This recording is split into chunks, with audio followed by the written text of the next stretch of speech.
Hey everyone, hope you're doing great. Welcome back to my channel. In today's video, we'll dive into what if Deku was Yusuke Urameshi? Smash that subscribe button, and be sure to peek at the description below. Let's begin. The sky over Musudafu was a mocking, pristine shade of blue. It was the kind of day the news anchors chirped about, the kind of day heroes loved because their capes looked majestic flapping in the gentle breeze, and the kind of day Izuku Midoriya absolutely hated. He was currently lying on his back on the concrete roof of Aldera Junior High, one arm thrown over his eyes to block out that irritatingly cheerful sun. The concrete was warm, baking through the fabric of his black school uniform, the jacket of which he wore unbuttoned over a white t-shirt, completely against regulations. Down below, 3 floors of education were happening. Students were scribbling notes about history, mathematics, and hero law. They were discussing their quirks, comparing mutations, and dreaming about the UA entrance exams. Izuku didn't care. He popped his knuckles, the sound cracking like a pistol shot in the quiet air. Midoriya! The screech of the rusty roof access door being shoved open ruined his peace. Izuku didn't move his arm. He didn't even flinch. He just let out a long, ragged sigh that rattled in his chest. I know you're up here, you delinquent trash. It was Mr. Tsubasa, the history teacher. The man had a quirk that allowed him to extend his earlobes, which was grotesque, but mostly he used it to eavesdrop on students. Right now, he was red-faced and panting from the stairs. Izuku slowly lowered his arm, revealing emerald green eyes that didn't hold a spark of fear. They were cold, sharp, and looked far older than his 14 years. Yo, teach. You're gonna pop a blood vessel yelling like that. Bad for the heart. Get down to class immediately. Tsubasa roared, pointing a shaking finger. You've missed homeroom and first period. Do you think you can just do whatever you want because I'm what? Izuku sat up, resting his elbows on his knees. He shot the teacher a glare that made the man swallow his words. Because I'm quirkless? Because I'm the useless Deku? Izuku stood up. He wasn't particularly tall, nor was he visibly muscular under the loose uniform, but he carried an aura of heavy, suffocating pressure. It was the posture of someone who had been hit 1,000 times and decided he was done being the punching bag. I'm skipping, Izuku said flatly. Material is boring. And if I sit in that chair one more day, I'm going to put someone through a window. I'm calling your mother. Tsubasa threatened, retreating slightly as Izuku took a step forward. Izuku froze. The apathy on his face flickered, replaced by a momentary flash of guilt, before hardening into iron again. Do what you want. He walked past the teacher, not toward the door, but toward the edge of the roof. Midoriya! What are you doing? Izuku stepped up onto the ledge. The wind whipped his messy, unkempt green hair around his face. He looked down. It was a 3-story drop to the dumpster-filled alleyway below. Taking the express exit, Izuku muttered. Later. He stepped off. Mr. Tsubasa screamed, rushing to the edge, only to see Izuku land in a crouch atop a pile of garbage bags, roll smoothly onto the asphalt, and shove his hands into his pockets. The boy didn't even look back as he strolled out of the alleyway, disappearing into the bustling streets of Musudafu. Izuku Midoriya had a reputation. In a world where 80% of the population possessed superpowers known as quirks, being in the 20% who didn't was a social death sentence. Usually, the quirkless were pitiable. They were the victims, the frail, the ones who needed saving. Izuku was the exception. At 4 years old, the doctor told him he was broken. At 5, Katsuki Bakugo told him he was trash. At 6, the bullying started. But at 10, something snapped. Izuku stopped crying. He stopped analyzing heroes in his notebooks with wide-eyed wonder. He realized that in a world of superpowers, the only thing people respected was force. If he didn't have a quirk, he would have to be stronger, faster, and meaner than everyone else. He got into fights. A lot of them. He fought bullies, he fought seniors, he fought thugs from the neighboring districts. He came home bruised, bloody, and broken more times than he could count, but he always left the other guy looking worse. They called him the green punk of Aldera. The quirkless monster. Izuku walked through the downtown shopping district, ignoring the glares of shopkeepers who recognized his uniform. He wasn't looking for trouble, but trouble had a magnetic attraction to him. He turned a corner into a narrower street, intending to cut through to the arcade, when he heard a noise. A wet, pathetic mewling sound. Izuku stopped. He sighed, tilting his head back. Don't do it, Izuku. Just keep walking. It's not your problem. He took a step forward. Mew! Hiss! Damn it! He spun on his heel and marched down the alley. 3 guys, looking to be about 16 or 17, were crowded around a cardboard box. They wore the uniforms of a technical high school a few towns over. Generic tough guys with bad haircuts and minor mutation quirks. One had spikes on his elbows. Another had skin that looked like sandpaper. Look at it squirm, Spike Elbows laughed, poking a stick into the box. Think it bounces if I drop it from the roof? Let's burn it, Sandpaper Skin suggested, lighting a cigarette. My cousin has a fire quirk. I bet I can make a spark if I rub my hands together fast enough. Izuku stopped 10 feet behind them. Hey, the 3 turned around.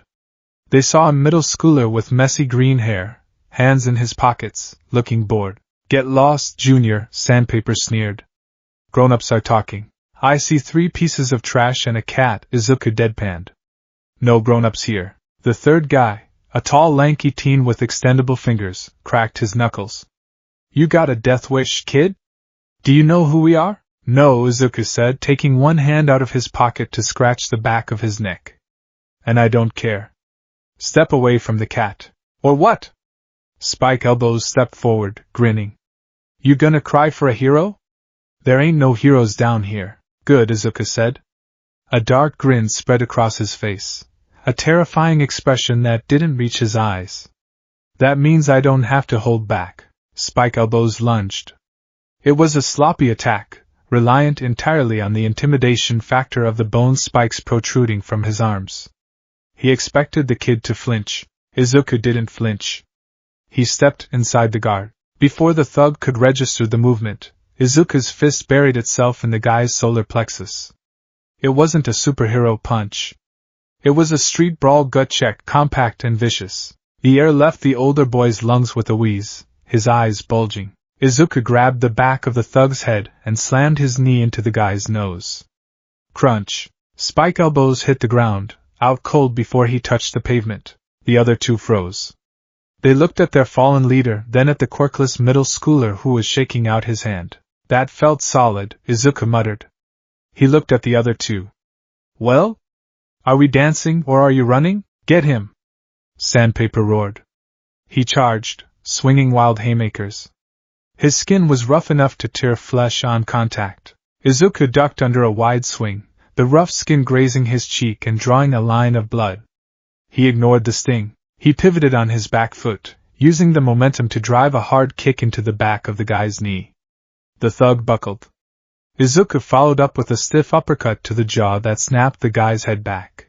The lanky one with long fingers tried to grab Izuku from behind, wrapping his digits around Izuku's throat. I got him! Kill him! Izuku gagged, clawing at the fingers. He couldn't breathe. The grip was unnatural, like a vice. Think. Don't panic. Izuku stomped down hard on the guy's instep, grinding his heel. The grip loosened for a fraction of a second. That was all he needed. Izuku grabbed one of the elongated fingers and bent it backward. Hard. A high-pitched scream echoed in the alley. Izuku threw the guy over his shoulder, slamming him onto the concrete next to his friends. Silence returned to the alley, save for the heavy breathing of the green-haired boy and the groans of 3 high schoolers. Izuku wiped the blood from his cheek with his thumb. He walked over to the cardboard box. Inside, a small black kitten with white paws was shivering, terrified. Izuku's expression softened. The hard edge vanished, replaced by something incredibly gentle. He crouched down. Hey there. It's okay. The trash is taken out. He reached out a hand.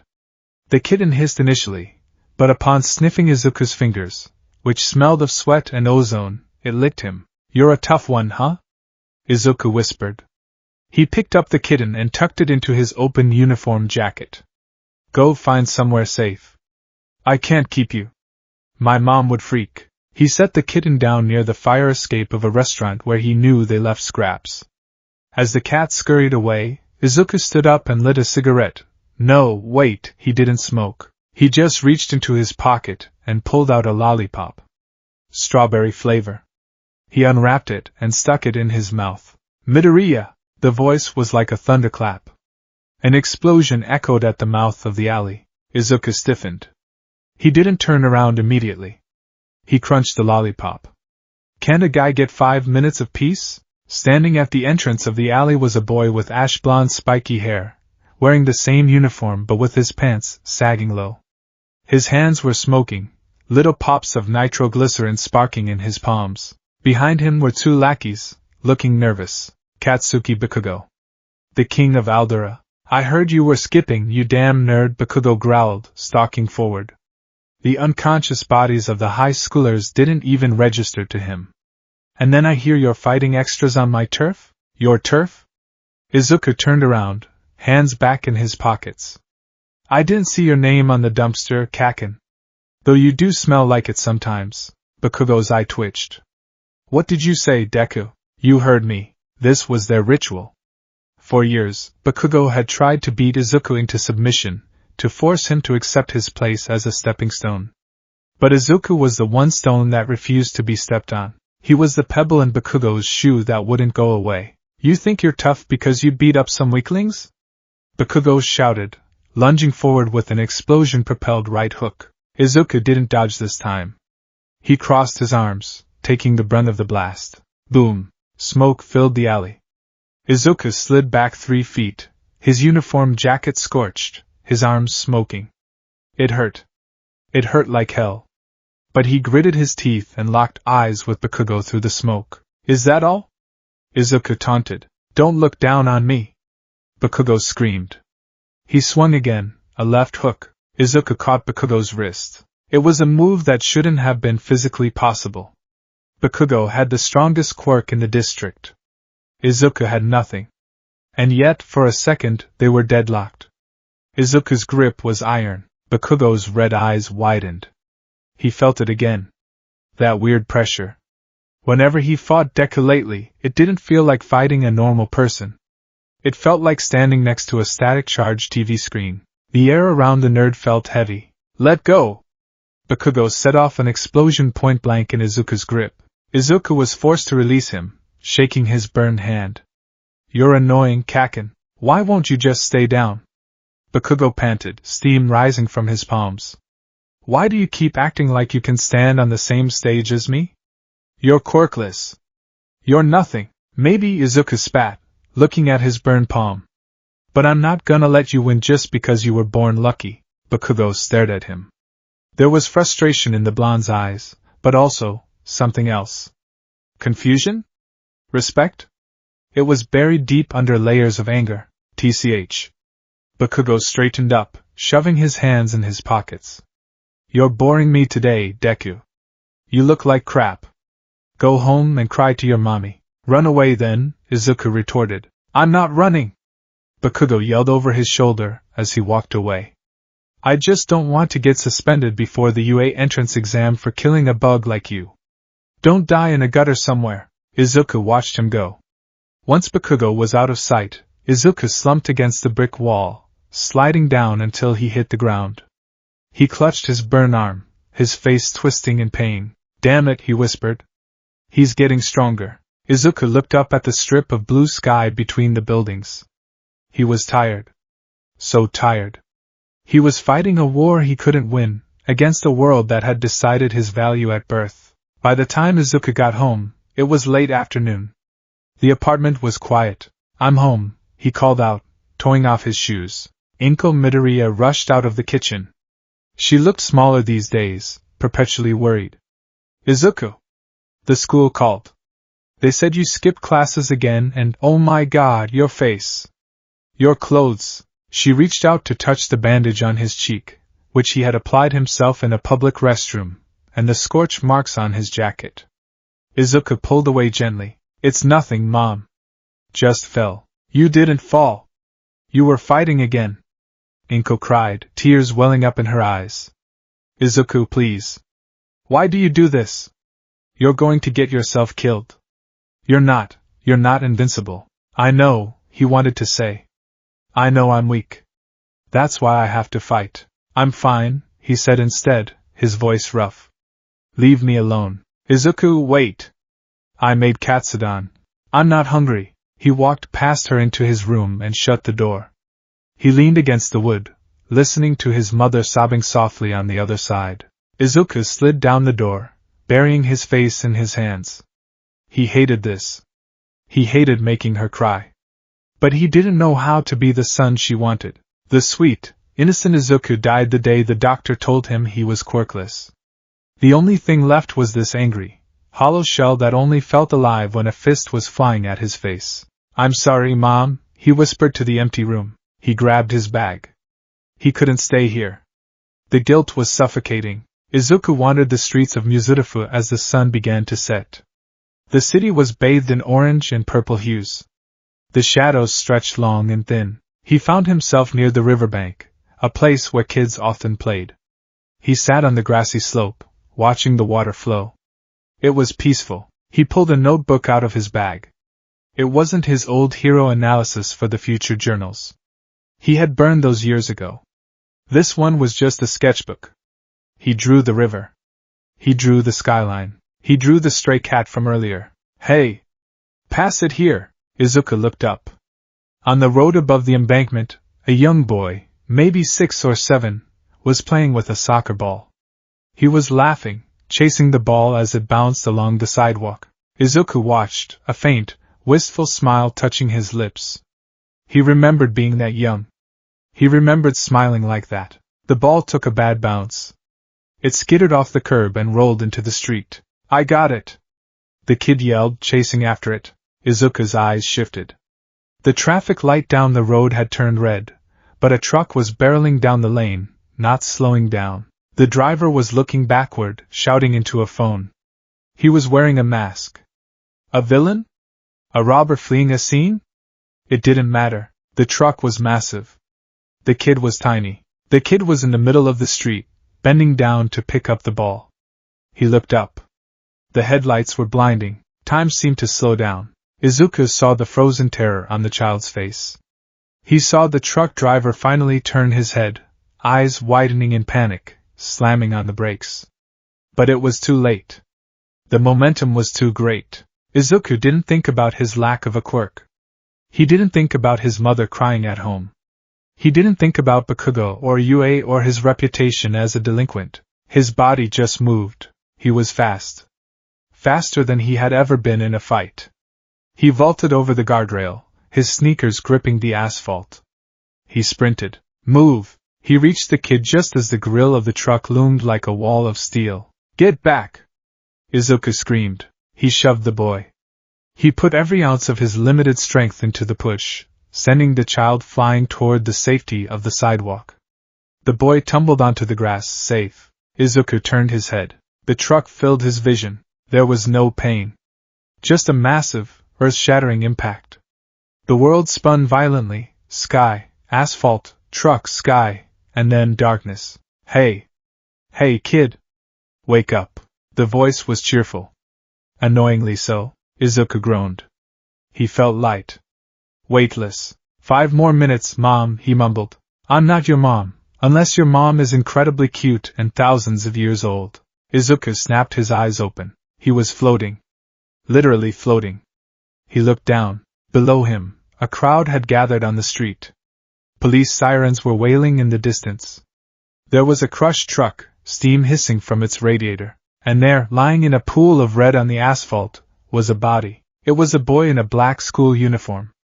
One sneaker was missing. His green hair was matted with blood. His limbs were twisted at unnatural angles. Izuku blinked. He looked at his hands. They were translucent. Holy crap, he whispered. That's me? Yep. That's you? Pretty gnarly wreck, huh? Izuku turned around in the air. Hovering next to him, sitting sideways on a wooden or like it was a broomstick, was a girl. She looked to be about his age, maybe older. She wore a bright pink kimono with a blue sash. Her hair was a vibrant, impossible shade of blue, tied up in a ponytail. She was smiling at him. Who the hell are you? Izuku asked, his voice echoing strangely. Are you a villain? Is this a mental quirk? Rude. The girl puffed out her cheeks. I'm your guide. The Grim Reaper. The ferryman of the river Styx. Well, sort of. She winked. My name is Botan. Grim Reaper? Izuku looked back down at his body. The paramedics were covering it with a sheet. He saw the kid he saved crying on the sidewalk, pointing at the body and sobbing, He pushed me. He saved me. A strange feeling washed over Izuku. Relief? Regret? So. I'm dead, Izuku said. He was surprised by how calm he sounded. I really died. You sure did, Botan said, floating closer. She poked his ghostly cheek. Splat. Game over. Okay, Izuku said. He looked at the sky. So what now? Hell? Heaven? I've punched a lot of people, so I'm guessing downstairs? Botan giggled. You're taking this well. Most people scream and cry. But here's the thing, Izuku Midoriya. She flew around him, looking him up and down. You weren't supposed to die today, Izuku frowned. What? The spirit world manages the flow of souls, Botan explained, counting on her fingers. We have a schedule. A book of destiny. And nowhere in that book did it say Izuku Midoriya dies getting hit by a truck saving a kid who wasn't even going to get hit. Izuku blinked. Wait. The kid wasn't going to get hit? Nope. Botan chirped. The kid would have tripped on the ball, and the truck would have passed right over him. He would have gotten a nasty scrape on his knee, but he would have lived. You jumped in for no reason. Izuku stared at her. The silence stretched out. Are you telling me, Izuku said, his voice trembling with rage, that I died, for nothing? Well, not nothing. Botan waved her hands defensively. The act was noble. Very heroic. But yeah, completely unnecessary. It was a cosmic glitch. A surprise. Izuku put his ghostly face in his ghostly hands. My life is a joke. Even my death is a joke.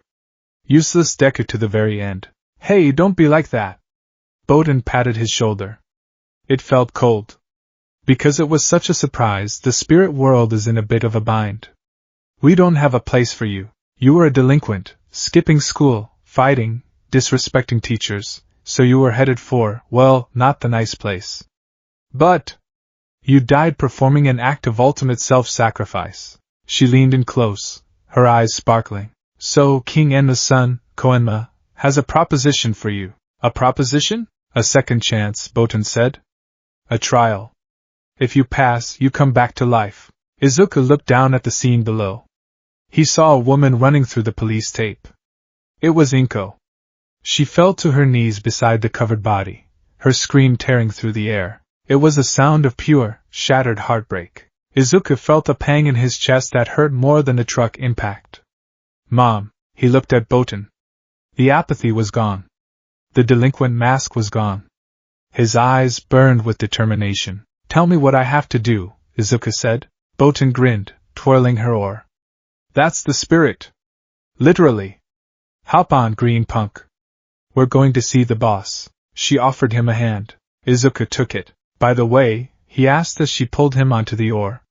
Is there fighting where we're going? Botan laughed. Oh, Izuku. You have no idea. With a whoosh of spectral energy, they shot upward into the sky, leaving the tragedy of the mortal world behind. Scene break. The Midoriya apartment. That night, the apartment was filled with the heavy, suffocating silence of grief. Inko was sedated, asleep in her room, watched over by a neighbor. In the living room, a figure stood looking at a framed photo of a young, smiling Izuku. Katsuki Bakugo stood there, his fists clenched so tight his knuckles were white. He was shaking. He hadn't changed out of his uniform.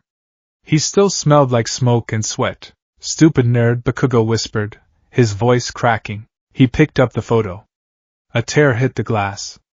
Then another. I told you not to die, he choked out. I told you. He slammed the photo down on the table, creating a crack in the glass. Damn it, Deku! You can't just leave me like this. You were supposed to be my punching bag. You were supposed to be watching me reach the top. Bakugo fell to his knees, clutching his head. You saved someone? He laughed, a bitter, wet sound. Of course you did. You always tried to be a hero. Even without a quirk. The air in the room suddenly grew cold. The lights flickered. Bakugo looked up. He wiped his eyes. He felt it again. That pressure. That static. Deku? He whispered to the empty room. For a second, he thought he saw a green blur near the ceiling. But when he blinked, it was gone. Bakugo grit his teeth. If you're haunting me, you bastard, you better not stop. The spirit world. Izuku stood before a massive desk. The room was endless, filled with stacks of paperwork that reached the clouds. Sitting on the desk was a toddler. A baby with a pacifier in his mouth and a hat with the kanji for king on it. So, the toddler said, his voice surprisingly deep and mature despite the pacifier. You're the punk who broke the timeline. And you're a baby, Izuku said bluntly. Boten gasped. Izuku! That's Lord Koenma. It's fine, Boten, Koenma waved a chubby hand. He has attitude. I like that. We need attitude. Koenma hopped off the desk and waddled over to Izuku. Here's the deal, Izuku Midoriya. You have a massive amount of spiritual energy. It's dormant, but it's there. That's why you could survive hits from quirk users. Your soul was reinforcing your body unconsciously. My soul? Izuku looked at his hands. Yes. In your world, they obsess over genetics and biology. Quirks. But there is an older power. Spirit energy. Reiki. Koenma looked up at him seriously. And demons are starting to notice your world again. They hide among the quirked, eating souls. Koenma snapped his fingers.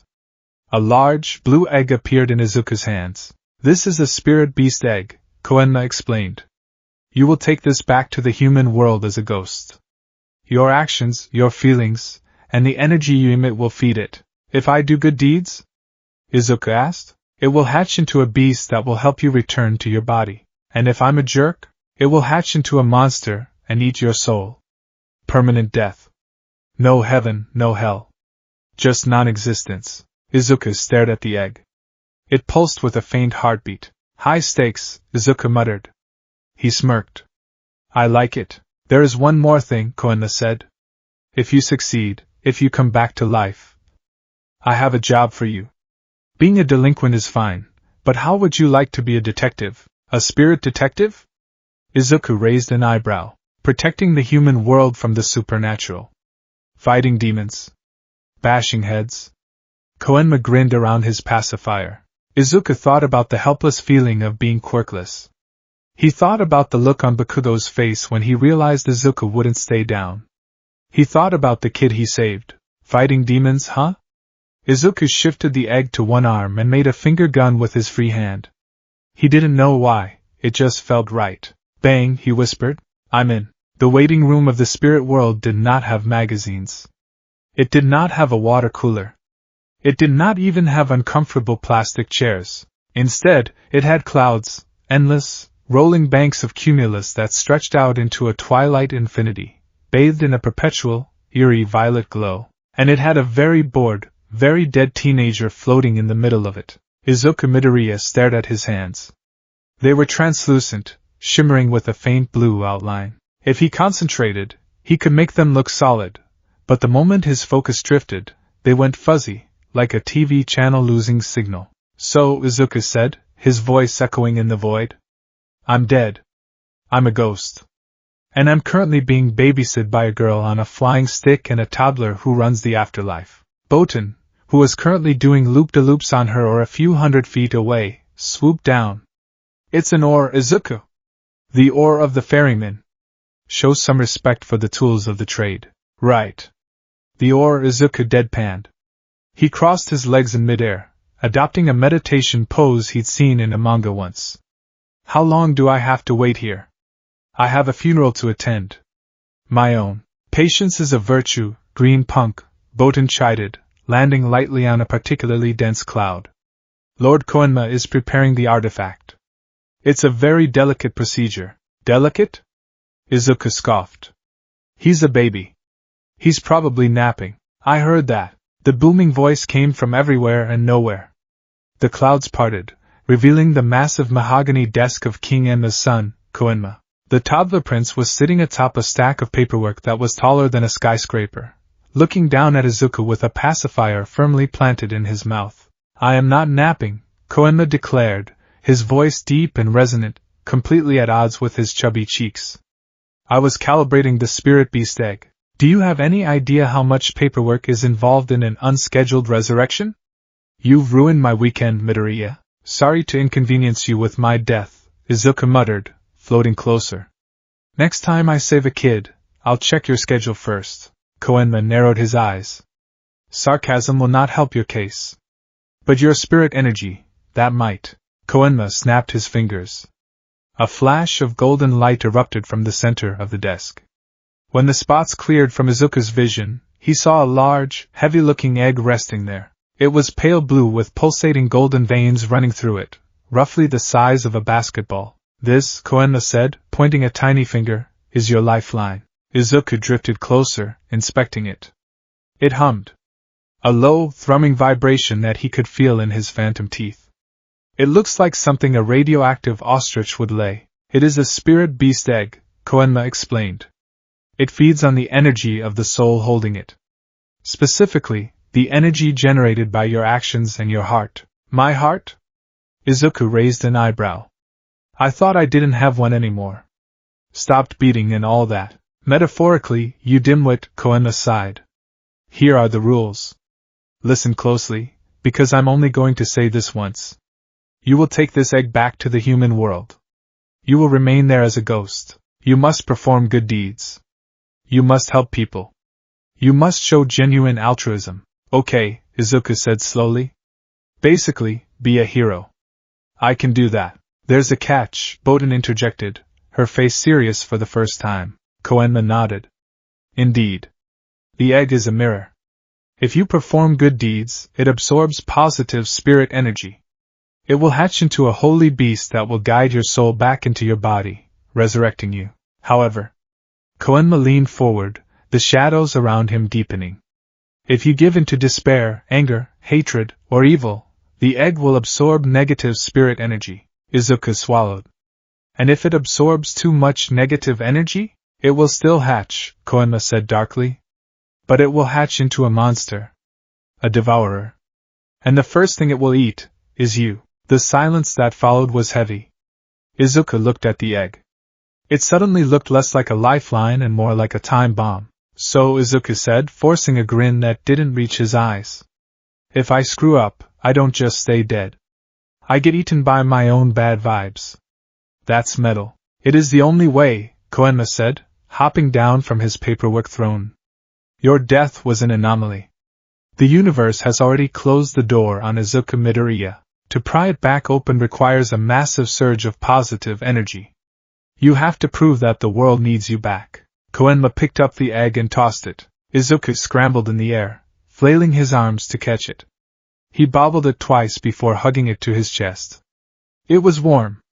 Uncomfortably warm. Don't drop it, Koenma warned. And don't let it get cold. Botan will be your handler. She keeps the communication line open with me. Now get out of here. I have a backlog of souls to judge. Wait, Izuku said, clutching the egg. How long do I have? Until your body becomes uninhabitable, Koenma said, turning back to his papers. Or until you get cremated.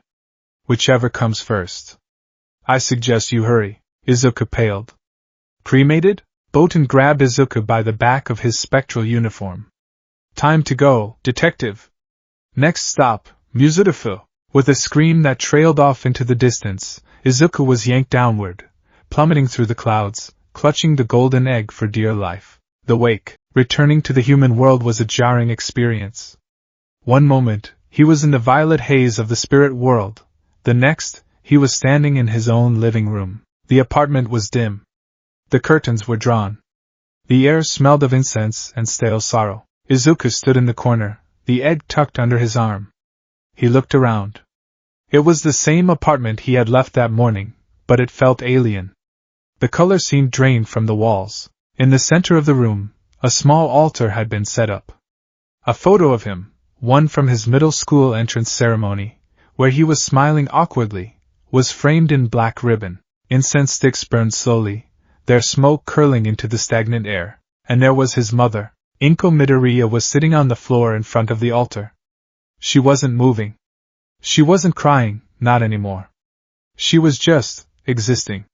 Her eyes were red and swollen, staring at nothing.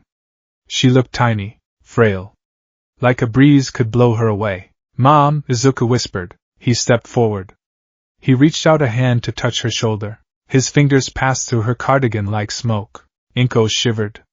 She rubbed her arms, pulling her shawl tighter. "It's cold," she murmured to the empty room. "Izuku always complained it was cold in here." Izuku pulled his hand back as if burned. A sharp pain lanced through his chest, a phantom ache of guilt so potent it almost brought him to his knees. "I did this," he thought. "I died playing hero, and this is what I left behind. She's all alone." The egg in his arms suddenly lurched. Izuku looked down. The pale blue shell was darkening. A web of black veins began to spread from the bottom, pulsating with a sickly purple light. The warmth turned into a biting chill. "Izuku! Stop!" Botan appeared next to him, floating cross-legged in the air. She slapped his cheek. Her hand made contact, ghost on ghost physics. "Ow! What the hell?" Izuku rubbed his face. "Look at the egg." Botan pointed. "You're pouring negative energy into it. Guilt, self-loathing, despair. That thing is like a sponge. If you keep thinking like that, it's going to hatch into a goblin and chew your face off right here. I can't help it." Izuku snapped, gesturing to his mother. "Look at her, Botan. She's broken. How am I supposed to feel positive when I see what I did to her?" "You have to turn that feeling into resolve," Botan said softly. "You can't change that you died. But you can change whether you stay dead. If you want to dry her tears, you have to come back. Wallowing in guilt helps no one. It just feeds the beast." Izuku looked at the egg. The black veins were receding slowly as his panic subsided, but the shell remained a duller gray than before. "Resolve," Izuku repeated. He looked at Inko again. He hardened his expression, channeling that delinquent toughness he used to survive at school. "Right. I'm not gonna let this beat me. I'm coming back, Mom, I promise." "Good," Botan said. "Now we need to charge that egg. We need good deeds. Let's go find someone to help." "I can't leave her," Izuku argued. "You can't help her like this," Botan countered. "You can't cook for her, you can't hug her, and you can't talk to her. The best thing you can do for Inko Midoriya is to go out there, be a hero, hatch that egg, and walk back through that front door on your own 2 feet. Izuku gritted his teeth. She was right. She was annoying, but she was right. "Fine," he grunted. "Let's go." The School of Hard Knocks. Izuku floated through the halls of Aldera Junior High. It was strange being here during school hours and not being yelled at. "Why are we at school?" Izuku asked, drifting through a locker. "I thought I was supposed to be saving cats or helping old ladies cross the street." "School is a hotbed of emotional energy," Botan explained, consulting a small, compass-like device. "Plus, you have unfinished business here, don't you?" Izuku scowled. "If by unfinished business you mean people I wanted to punch but didn't, then yes." They arrived at Class 3A. The door was closed. Izuku phased his head through the wood. The class was in session. Mr. Tsubasa was droning on about algebra. But the atmosphere in the room was wrong. It was too quiet. Izuku looked at his desk. It was still there, in the back. But someone had placed a small vase of white flowers on it. "Gross," Izuku muttered, pulling his head back out into the hallway. "They're pretending they like me. That's even worse than the bullying." "Is it?" Botan asked. "Or are you just refusing to see the good in people?" "These people told me to kill myself on a daily basis, Botan. I think I know where they stand." Suddenly, the door to the classroom slammed open. Katsuki Bakugo stormed out. He didn't ask for a hall pass. He didn't excuse himself. He just kicked the door open and marched into the hallway, his face a mask of thunderous fury. "Bakugo!" Mr. Tsubasa called out. "Where do you think you're going?" "To the bathroom." Bakugo roared back without stopping. "Unless you want me to explode this desk." He stomped down the hall, his shoulders hunched. Izuku watched him go. Same old Kaken. Always charming. He has a very intense aura, Botan noted, looking at her compass. The needle was spinning wildly. It's not just anger. It's grief. It's practically radioactive. Grief? Izuku snorted. Please. He's probably just mad he didn't get to deliver the finishing blow. But curiosity got the better of him. Come on. Let's see what he breaks. Izuku and Botan followed Bakugo. He didn't go to the bathroom. He went to the back of the school, near the incinerator, a secluded spot where delinquents usually smoked. But Bakugo wasn't smoking. He was pacing. Like a caged tiger. He kicked a metal trash can, sending it flying against the brick wall with a deafening clang. Damn it! Bakugo screamed. He ignited an explosion in his palm, blasting a scorch mark into the wall. Damn it all to hell! Izuku floated onto the roof of the incinerator shed, setting the egg down next to him. See? Just a temper tantrum. Bakugo leaned his forehead against the cool brick wall. His breathing was ragged. Why did you have to go and play hero? Bakugo whispered. His voice was shaking. You quirkless idiot. You useless, stupid. He slid down the wall until he was crouching, hands clutching his hair. I told you to take a swan dive, Bakugo choked out. I said it. And then you go and get hit by a truck. If anyone finds out what I said, if I remember what I said. Izuku froze. He had expected anger. He had expected Bakugo to be celebrating his status as the undisputed top dog. He hadn't expected this. He's blaming himself, Botan whispered. Because he bullied you. He thinks his words drove you to be reckless. That guilt is eating him alive. Izuku looked at his childhood friend. He saw the trembling shoulders. Idiot, Izuku said softly. I didn't do it because of you, Kaken. I did it because the kid needed help. He floated down from the shed. He stood in front of Bakugo. Hey! Sparky! Izuku shouted, waving a hand in front of Bakugo's face. Stop crying. It's weird. You look like a kicked puppy. Bakugo flinched. His head snapped up. His red eyes darted around the empty yard. Who's there? Bakugo growled, sparks popping in his hands. He heard you? Botan gasped. That shouldn't be possible. You're on a different wavelength. I guess he's just that loud, Izuku muttered. He leaned in closer to Bakugo's face. I said stop moping. It doesn't suit you. You're supposed to be the king of Aldera, aren't you? Bakugo's eyes narrowed. He looked straight at where Izuku was standing. He couldn't see him, not really, but his gaze was locked on Izuku's position. Deku? Bakugo whispered. The air around Bakugo seemed to vibrate. The static charge of his quirk was reacting to Izuku's spirit energy. Yeah, it's me, Izuku said, feeling a strange tug in his chest. I'm not gonna haunt you, so chill out, if you're there. Bakugo stood up slowly, his eyes wild. If you're a ghost or whatever, then fight me, Izuku blinked. Excuse me? Fight me. Bakugo swung a wild right hook at the empty air. His fist passed right through Izuku's chest. The momentum spun Bakugo around. Don't just die and leave me behind. You promised you'd challenge me. You promised you'd try for UA. I can't fight you, you moron. I'm intangible. Izuku yelled back. Shut up. Bakugo screamed at the silence. Don't ignore me, he swung again. And again. Fighting an invisible enemy. Tears were streaming down his face now, mixing with the sweat. Izuku watched, stunned. He can't hear your words, Botan realized. He just feels your presence. And his way of communicating is violence. That's the only language we ever spoke, Izuku murmured. He looked at the egg in his arms. It was glowing faintly. Not dark, but not gold either. A soft, pulsing white connection, Izuku realized. Even if it's messy, it's a connection. Fine, Izuku said. He stepped into Bakugo's guard. Bakugo swung. Izuku didn't dodge. He threw a punch of his own. Ideally, it should have passed through. But Izuku focused. He poured his frustration, his rivalry, and his delinquent pride into his fist. Connect. For a millisecond, the veil between worlds thinned.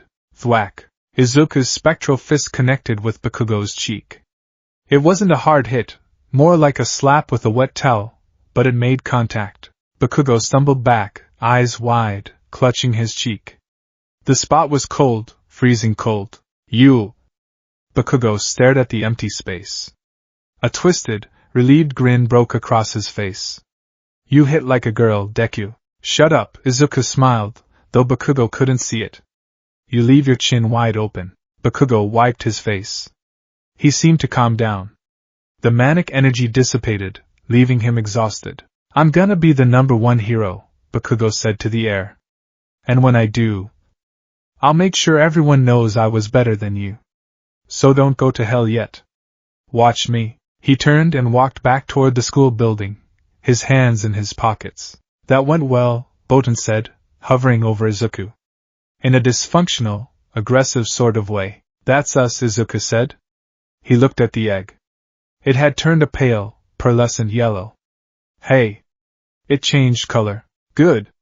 Botan cheered. Validation of existence.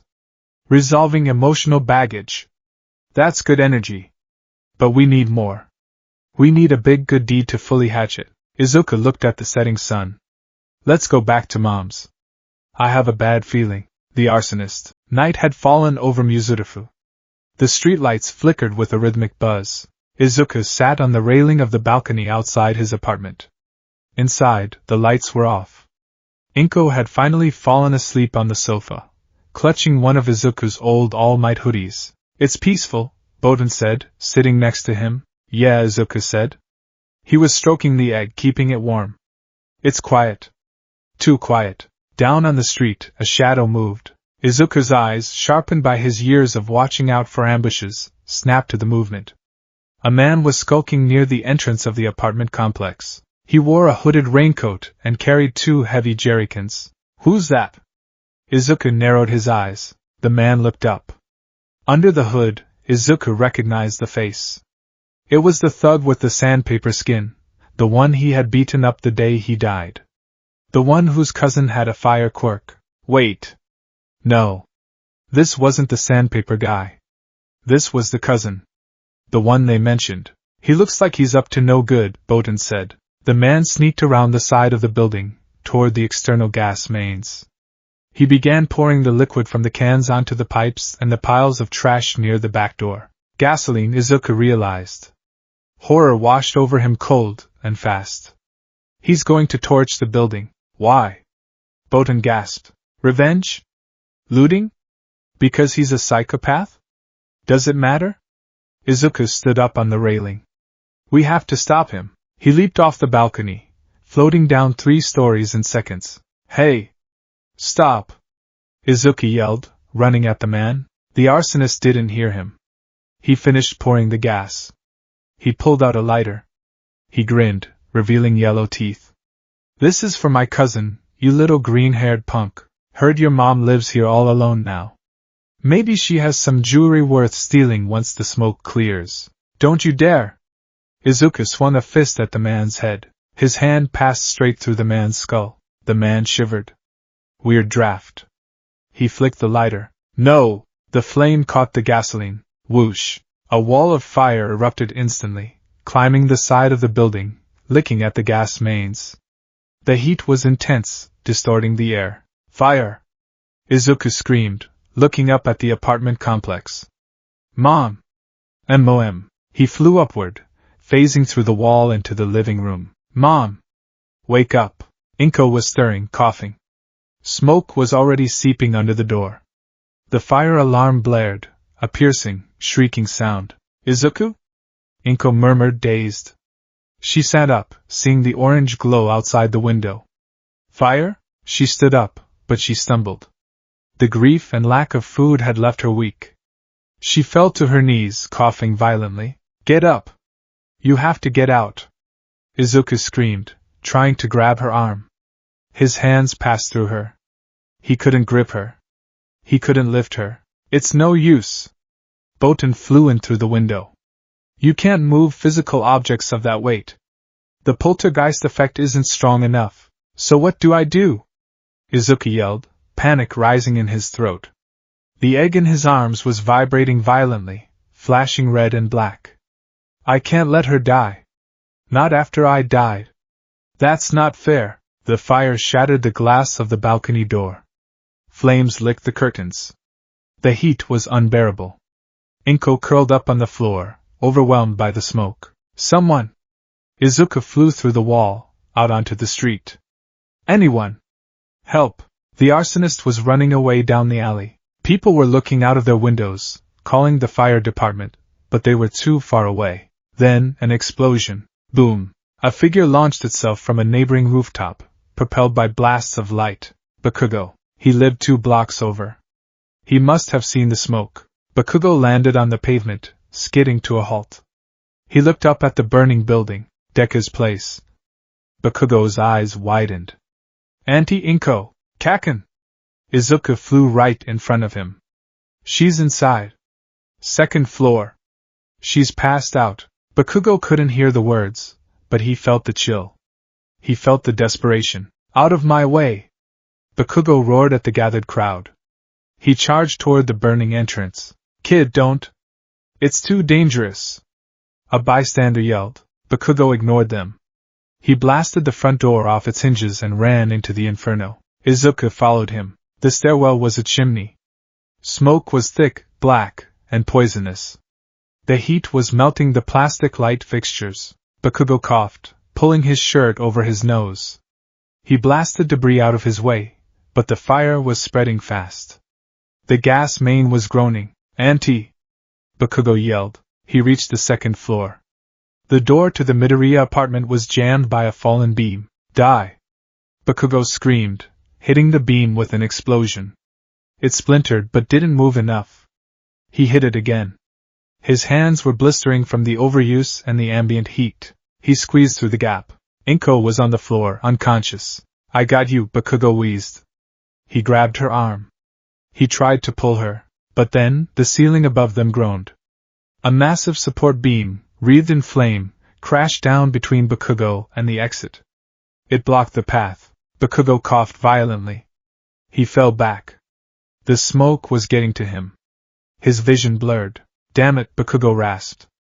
Can't breathe. He looked at Inko. He looked at the wall of fire closing in. I'm sorry, Deku, Bakugo whispered.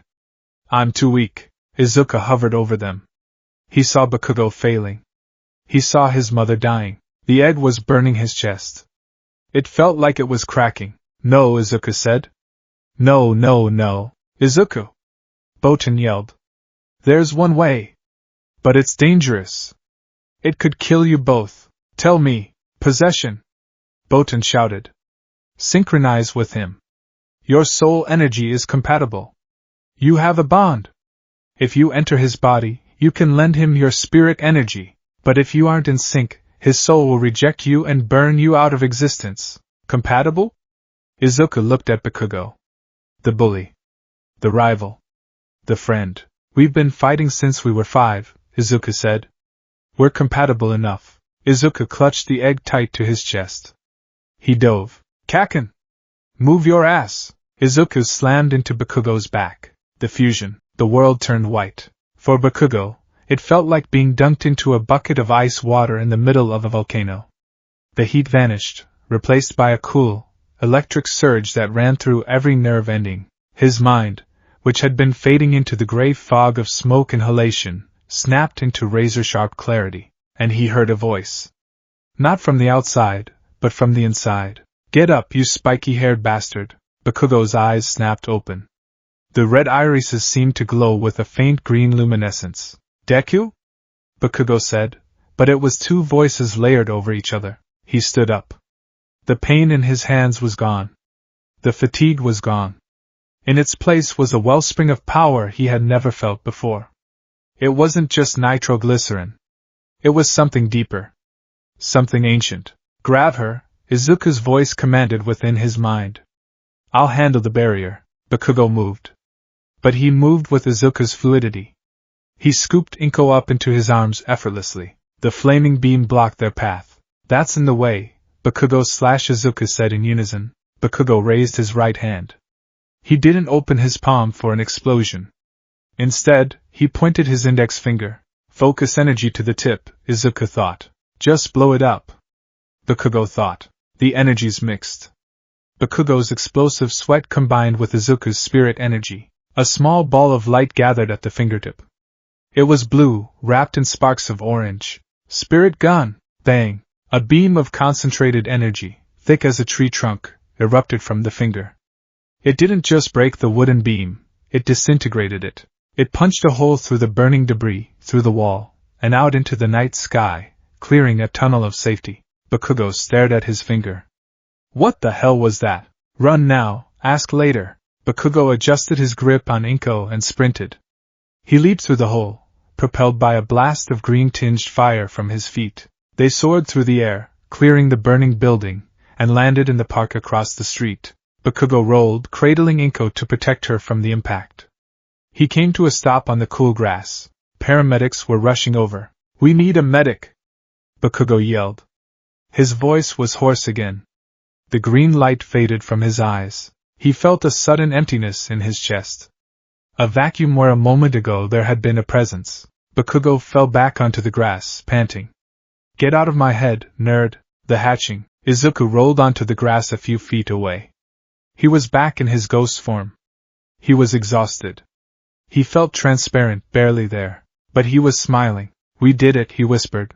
Inko was coughing as the paramedics put an oxygen mask on her. She was alive. Boden floated down, her face beaming. That was incredible. That was a complete synchronization. And look, she pointed to Izuku's arms. The golden egg was cracking. Bright, blinding beams of light shot out from the fissures. The shell crumbled away like dust. Is it a monster? Izuku asked, bracing himself. Did I screw it up? No, Boten whispered. Look, from the remains of the egg emerged a small creature. It looked like a cross between a penguin and a puppy, with bright blue fur, a beak, and large, floppy ears. It had a little tuft of green hair on its head that matched Izuku's. Pooh! The creature chirped. It flew, using its large ears as wings, and nuzzled Izuku's face. A spirit beast, Boten confirmed. A holy beast. You did it, Izuku. You fed it the ultimate energy, self-sacrifice and protection. The beast glowed brighter. It landed on Izuku's chest. Pooh! The creature dissolved into pure light.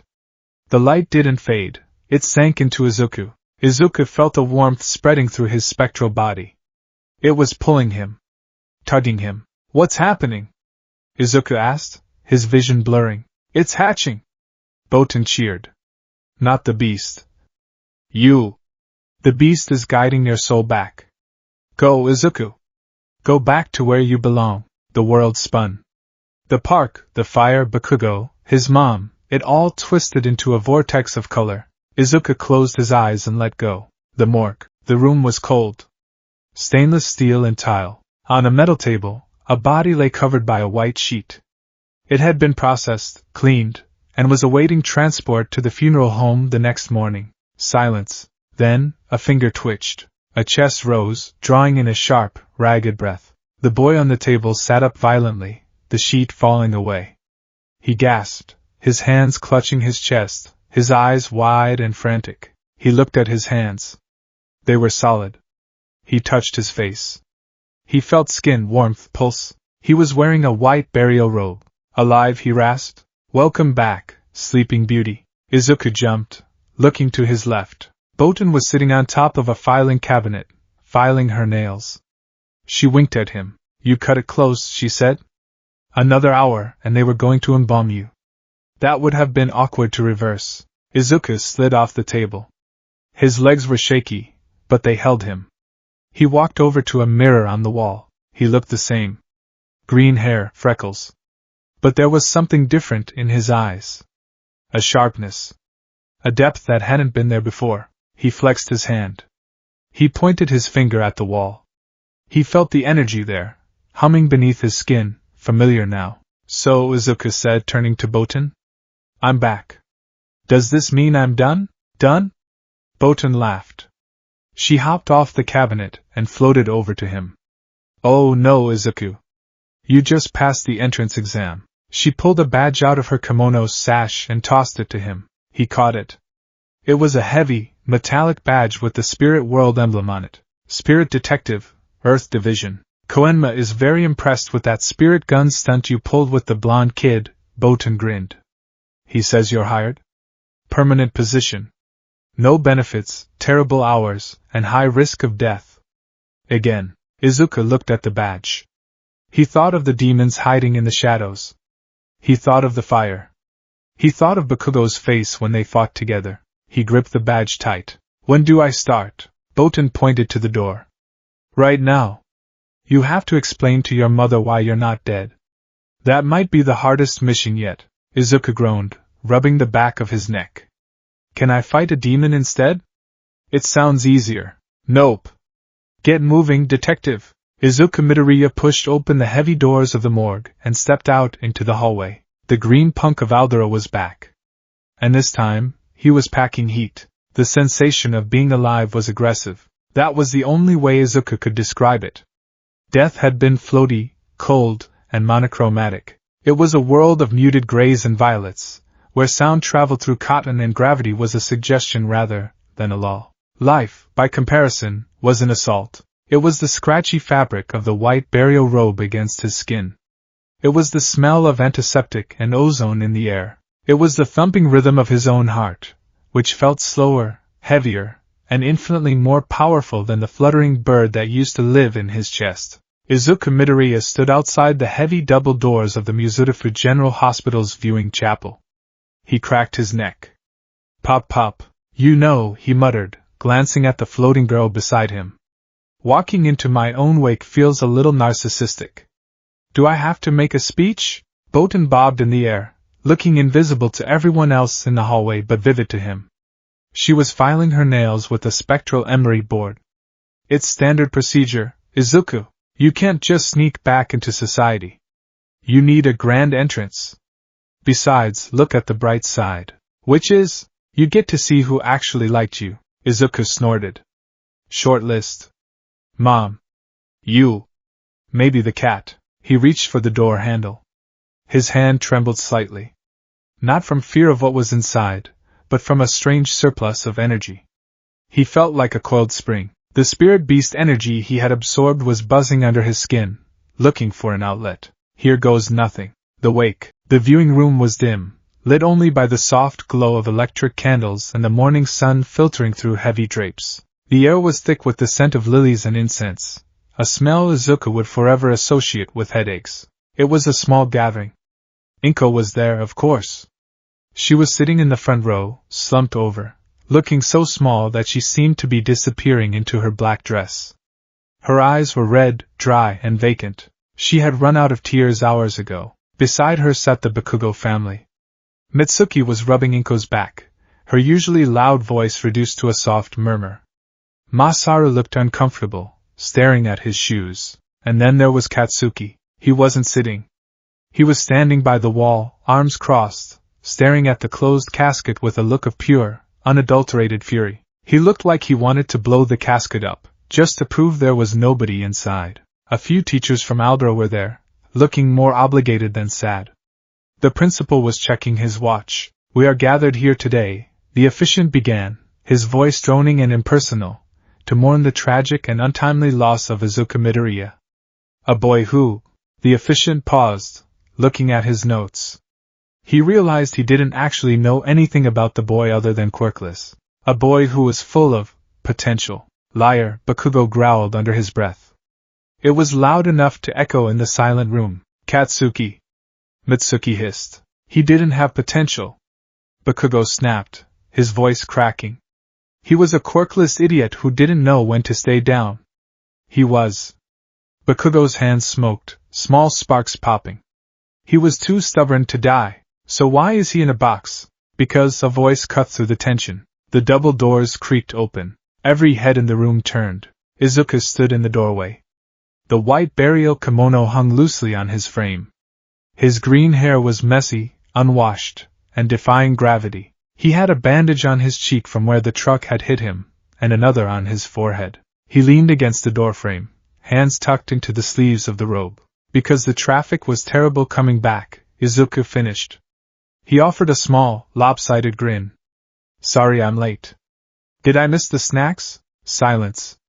Absolute, suffocating silence. The officiant dropped his book. Mitsuki's jaw unhinged. Bakugo's eyes went so wide the whites were visible all around his irises. Inko slowly turned her head. She blinked.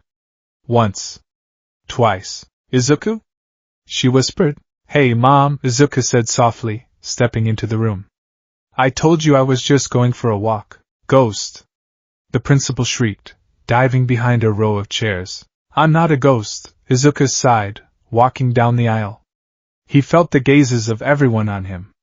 It was heavy. I was for a bit. But I got better. He reached the front row and knelt in front of his mother. Up close, the devastation on her face broke his heart all over again. Mom, he said, reaching out to take her hands. His skin was warm. I'm real. I'm here. Inko touched his face. Her fingers trembled against his cheek. She felt the heat. She felt the pulse in his neck. You, the doctor said. Inko stammered. No heartbeat. Flat line. Cold. Doctors make mistakes, Izuku lied smoothly. Maybe my heart just took a break. It was tired. Izuku! Inko launched herself at him. The force of her hug knocked him backward onto the carpet. She wailed, a sound of pure relief that shook the walls. I thought I lost you. Don't you ever do that again. I promise, Mom, Izuku said, hugging her back. He buried his face in her shoulder, squeezing his eyes shut. I'm not going anywhere. Across the room, Bakugo was shaking. He wasn't crying. He was vibrating. He stormed over, stomping his feet loud enough to crack the floor tiles. He grabbed Izuku by the collar of the burial robe and hauled him up, dragging Inko up with him. You bastard! Bakugo screamed, right in Izuku's face. You were dead. I felt you die. I felt you. I felt you in my head. Izuku looked at Bakugo. He saw the confusion and the fear masked by aggression. You have an overactive imagination, Kaken, Izuku said coolly. In your head? That sounds like a mental issue. You should get that checked. Don't lie to me. Bakugo shook him. At the fire. You were there. You used my quirk. You. Katsuki, stop it. Mitsuki grabbed her son's arm. He just came back from the dead. Give him a minute before you try to kill him again. Bakugo shoved Izuku away. He glared at him, panting. This isn't over, Deku. You're hiding something. You're different. Izuku straightened his robe. He met Bakugo's gaze with a calmness that unnerved the blonde. The old Izuku would have flinched. The old Izuku would have stuttered. This Izuku just stared back, his eyes dark and unimpressed. Maybe I am, Izuku said.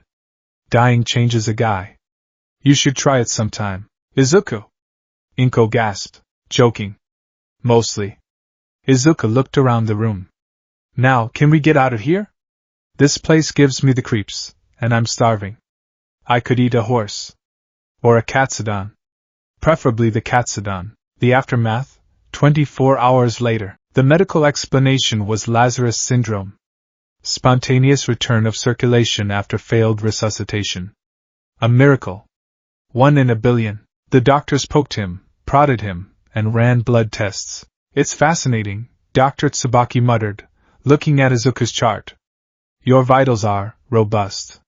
Your heart rate is resting at 40 beats per minute, like an elite athlete. Your bone density has increased, and your brain activity is showing spikes in the theta waves usually associated with deep meditation, even when you're awake. So I'm healthy? Izuku asked, sitting on the exam table, swinging his legs. Healthier than you were yesterday, certainly, the doctor said. But the quirk factor test is still negative. You're still quirkless, Midoriya. Whatever happened, it wasn't a late manifestation, figured, Izuku said. He hopped off the table. He didn't need a quirk. He had something else. He walked over to the mirror in the exam room. He looked at his reflection. He looked the same, but the air around him seemed to ripple. Botan popped her head through the wall. All clear. Koenma faxed the paperwork to the hospital administration. Your death certificate has been rescinded. You are officially a living citizen again. Great, Izuku muttered. Back to school on Monday? And back to work, Botan said, tossing him a heavy, leather-bound wallet. Izuku caught it. He flipped it open. Inside was a gold badge. Spirit Detective. Your first assignment is already in, Botan said. Meet me on the roof. We have a briefing. The briefing. The hospital roof was windy. It offered a panoramic view of Musudafu, the gleaming hero agencies in the distance, the smoke from the industrial district, and the sprawling suburbs. Izuku leaned against the railing, his green school jacket unbuttoned over a white t-shirt. He had ditched the stiff collar of the uniform. It felt choking now. Okay, spill it, Izuku said. What's the job? Fighting ghosts? Exorcising haunted toilets? Nothing so glamorous, Botan said. She held up a device that looked like a compact mirror. The glass shimmered, and the face of Koenma appeared. Good afternoon, Detective, the toddler prince said. He was wearing a judge's wig today. I trust your resurrection was pleasant, Peachy, Izuku said. Everyone thinks I'm Jesus or a zombie. So, what's the deal? The deal, Koenma said, his expression hardening, is that the barrier between the human world and the demon plane is weakening. It has been for decades. The rise of quirks has created a chaotic energy atmosphere on Earth, making it easier for lower-class demons to slip through the cracks. Demons, Izuku repeated. Like horns, pitchforks? Some, Koenma nodded. Others look like insects. Others look like shadows. But they all hunger for one thing: human souls. In the past, they had to be subtle. But now, in a world where people have mutations, horns, and tails naturally, demons can hide in plain sight. Izuku's eyes widened. They disguise themselves as quirk users. Exactly, Koenma said. There are criminals in your city right now who aren't villains in the biological sense. They are monsters. Pro-heroes attack them physically, which works to an extent, but unless the demon's core energy is destroyed, they will just regenerate or possess a new host. And that's where I come in, Izuku guessed. You are the spirit detective, Koenma said. You have the ability to see them for what they are. You have the spiritual strength to hurt them. Your job is to hunt the ones the heroes can't kill. Sounds violent, Izuku grinned. I like it. Your first target, Botan interrupted, tapping the screen, is a Class D demon known as a Gookie. It's a brute. It eats souls to increase its muscle mass. It's been responsible for a string of disappearances in the downtown district. The police think it's a kidnapper with a warping quirk. It's not. Where is he? Patrolling the shopping district, Botan said. Looking for lunch. Izuku pushed off the railing. Let's go take out the trash. The hunt. Musudafu's shopping district was bustling. Heroes were patrolling. Death Arms and Kamui Woods were signing autographs near the station. Teenagers were loitering near the arcade. Izuku walked through the crowd, his hands in his pockets. To anyone else, it looked normal.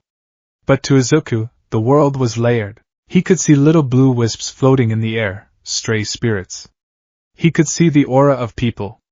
Most were dim, pale yellow or gray. Some, like the heroes, burned brighter, a strong orange. Keep your eyes peeled, Botan whispered, floating beside him disguised as a regular high school girl, visible only to those with high spiritual sensitivity, which was currently 0 people in this crowd. A Gookie demon smells like rotten eggs and old blood. I smell crepe shops and exhaust fumes, Izuku muttered. This spiritual sensitivity thing needs a manual. Suddenly, a scream cut through the noise. Villain! It's a villain! People began to scatter. The crowd surged away from a jewelry store down the block. Izuku didn't run away. He ran toward it. There! Botan pointed. Standing in the middle of the street, tossing a car aside like it was a cardboard box, was a giant. He was at least 8 feet tall, with skin like gray stone and jagged tusks protruding from his lower jaw. He wore a torn biker vest and had spikes growing out of his shoulders. Rarark! The creature roared. Fresh meat! I need more! Kamui Wood swung in from a lamppost. Halt, villain! Your rampage ends here, lacquer chain prison! Kamui shouted, extending his wooden limbs to wrap around the giant. The wood coiled around the giant's torso. The giant laughed. A deep, guttural sound that vibrated in Izuku's chest. Wood? The giant scoffed. You think sticks can hold me? The giant flexed. A pulse of dark purple energy, demon energy, erupted from his body. Snap! The wood shattered like dry twigs. Kamui Woods was thrown backward, slamming into a storefront. What? Kamui gasped. My wood is harder than steel. How did he break it with just pressure? He's using ray energy to disrupt the physical bonds, Izuku noted, stopping at the police line. It's not strength. It's an aura burst. Correct. Botan said. That's a Gookie alright. Physical attacks from humans are dampened against his hide because he reinforces his skin with energy. You need to hit him with something that hurts his soul. The giant grabbed a bystander, a young woman frozen in fear. You look tasty, the demon growled. He opened his mouth. It unhinged, revealing rows of shark-like teeth. He wasn't going to bite her. He was inhaling. A faint blue mist began to rise from the woman's mouth. He's eating her soul. Botan shrieked. Izuku didn't wait. He ducked under the police tape. Hey! Kid! Get back! A police officer yelled. It's too dangerous. Izuku ignored him. He sprinted into the clearing. Hey! Ugly! The demon paused. He closed his mouth, the woman dropping to the ground, unconscious but alive. He turned his massive head toward Izuku. Who are you? The demon rumbled. Another hero wannabe? You look like a snack. I'm the guy who's gonna kick your ass, Izuku said. He stopped 10 feet away. He adopted a boxing stance, loose, delinquent style, chin tucked. Let the lady go. A quirkless brat? The demon sniffed the air. Then his eyes widened. Wait. You smell delicious. You smell like pure energy. The demon dropped the woman and turned fully toward Izuku. I'm going to eat you whole. The demon charged. The ground shook with every step. Izuku didn't flinch. He waited. Wait for it. Wait for it. The demon swung a massive fist. Izuku ducked. The wind of the punch ruffled his hair. Izuku drove a fist into the demon's gut. Bam! It felt like punching a concrete wall. Izuku's wrist jarred painfully. The demon didn't even flinch. He looked down at Izuku. Was that a tickle? Crap, Izuku muttered. The demon backhanded him. Izuku flew. He tumbled across the asphalt, skidding 20 feet before crashing into a mailbox. Ow, Izuku groaned, standing up. He wiped a trickle of blood from his lip. Okay. That hurt. Why didn't my punch work? I beat up Bakugo. Bakugo is human. Botan yelled from the sidelines. This guy has a spirit armor. You can't just punch him with physical muscle. You have to coat your fist in Reiki. I don't know how to do that. Izuku yelled back, dodging another car thrown by the demon. Focus! Botan coached. Remember the egg. Remember the feeling of the fire. Pull that heat from your gut and push it to your hands. The demon was closing in. Stop hopping around, little flea. Izuku scrambled back. He needed a weapon. He needed something. He looked at his hands. He felt the energy inside him.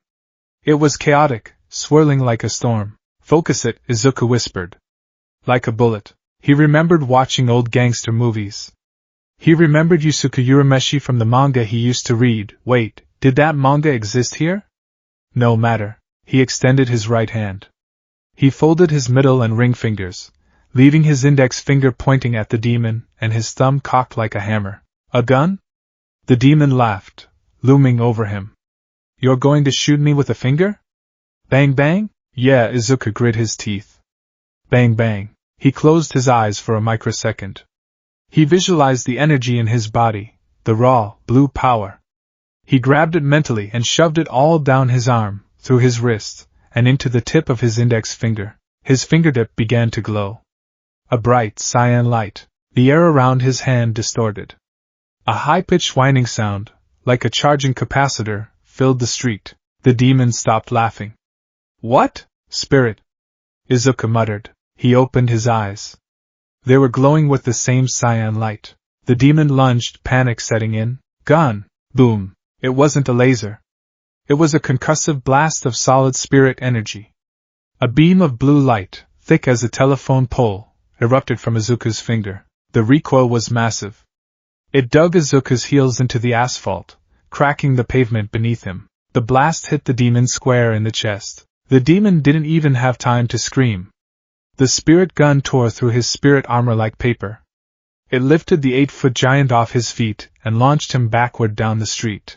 The demon crashed through a bus stop, through a brick wall, and finally came to rest in a pile of rubble inside a convenience store. Smoke rose from Izuku's finger. Silence fell over the street. The heroes, Death Arms, Kamui Woods, Empty Lady, who had just arrived, stared with their mouths open. The civilians were stunned. Izuku stood up, shaking out his hand. Hot, hot, hot! He hissed, blowing on his finger. You got him! Boten cheered, doing a backflip in the air. Bullseye! Izuku looked at the destruction. Did I overdo it? Just a tad. But he's down, the demon groaned in the rubble. He was shrinking, his stone skin fading away to reveal a scrawny, naked man underneath, the human host the demon had possessed. The demon spirit itself, a small, bat-like shadow, tried to fly away from the body. Izuku saw it. He walked over, grabbed the shadow by the wing, and stuffed it into a small jar Boten handed him. Gotcha, Izuku whispered. Hey! Kid! Death Arms ran over, pushing through the debris.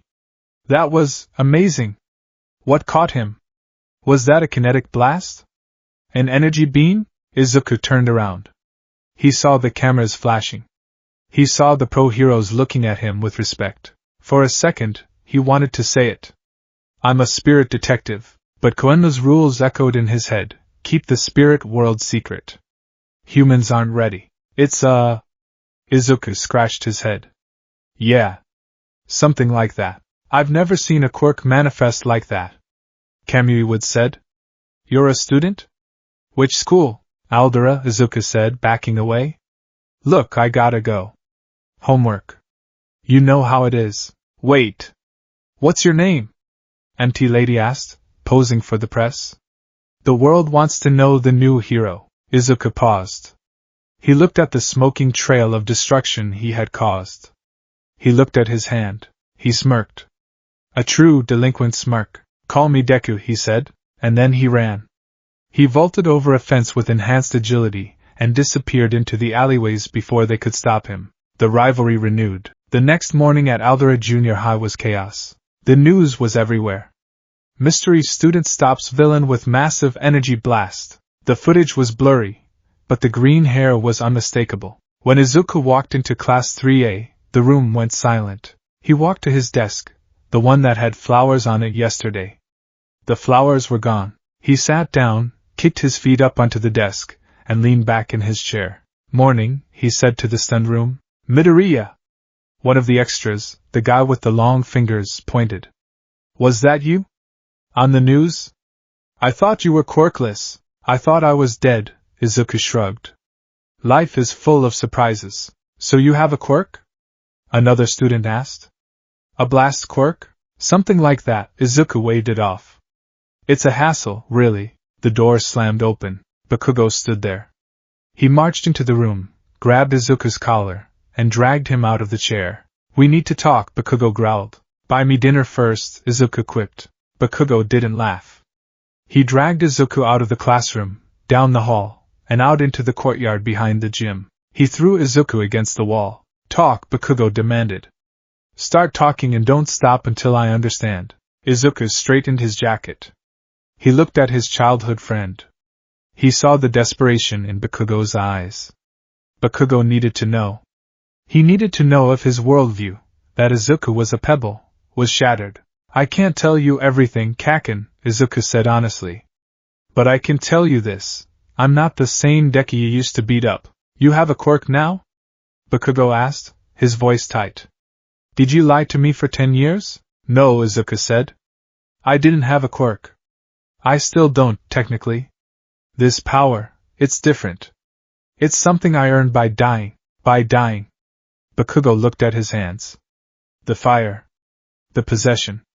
That energy. He looked up at Izuku. Fight me. What? Izuku sighed. Again? We have homeroom in 5 minutes. Fight me. Bakugo roared, explosions popping in his palms. Right now. Use that finger gun thing. Prove it. Prove you're not just a bug anymore. Izuku looked at him. He saw the challenge. He realized that this was the only way Bakugo knew how to communicate. He was asking for reassurance. He was asking for a rival. Izuku smiled. He stepped back. He raised his right hand, cocking his finger. Fine, Izuku said. Spirit energy began to crackle around his body, blowing the dust off the ground. But don't cry when you lose, Kaken, Bakugo grinned. A feral, terrified, excited grin. Bring it on, ghost boy. Bakugo launched himself forward with a massive explosion. Izuku didn't flinch. He channeled the energy. Not into a gun this time, but into his legs for speed. He vanished. Bakugo hit the wall where Izuku had been. What? Over here, Izuku called from atop the basketball hoop. Bakugo spun around. This is gonna be fun, Izuku thought. Up on the roof of the school, Boten watched them, eating a bento box she had stolen from the faculty lounge. Boys, she shook her head. They communicate through brain damage. Typical. She looked at her compass. It was spinning again. Oh dear, she muttered. Another reading. And this one is coming from inside the school. She looked down at the courtyard, where the green and orange lights of the two boys were clashing. You better get strong fast, Detective Boten whispered. Because the demons are going to school. Seen the shadows. In the principal's office of UA High, miles away. All Might sat on the sofa, deflated in his skeletal form. Did you see the news, Tashinori? Principal Niza asked, pausing a video on a large screen. It was the footage of Izuku blasting the demon. I did. All Might coughed blood. Young. Midoriya, was it? The boy who died saving the child. He returned, Niza said, his eyes gleaming. And he returned with a power that matches the output of a pro hero. But look at the energy signature. Niza pulled up a graph. It's not biological, Niza said. It doesn't match any known quirk factor. It's pure energy. Life force. All Might leaned forward. Life force? Like one for all, Niza finished. Or something very similar. Or perhaps, something much older. Niza tapped the desk. I want him at UA, Niza said. If there is a new power source awakening in this world, we need to guide it.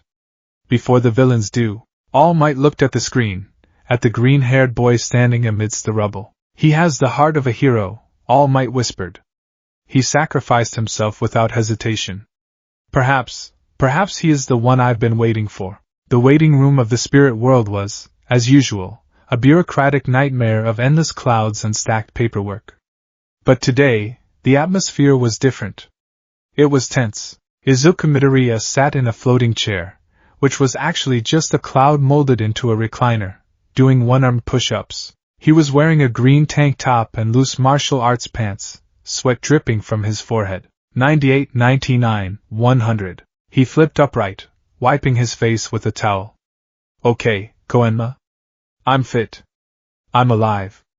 I busted 3 low-level demons this week. Can I go home? I have a math test. Lord Koenma, the toddler prince of the afterlife, sucked thoughtfully on his pacifier. He was sitting on his massive mahogany desk, looking grave. Beside him, Boten was unusually quiet, clutching her oar. Math can wait, Detective, Koenma said, his voice deep and booming. We have a situation.